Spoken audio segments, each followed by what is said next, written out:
Hey guys! In today's video, I am going to show you how you can transfer Okta Verify from one phone to another. So let's get started. First, open the Okta Verify app on your new phone and tap on Get Started. Once you tap on it, you'll see the setup screen.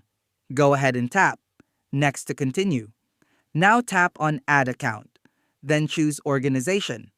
After that, select Add Account from another device. The app will ask for permissions, so tap Allow and make sure Bluetooth access is enabled. Tap Allow again if prompted. Next, you'll get two options.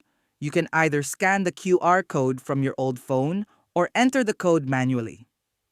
Choose whichever option is easier for you and follow the instructions on the screen to complete the transfer. One important thing to keep in mind: if you no longer have access to your old phone, you won't be able to transfer the account directly.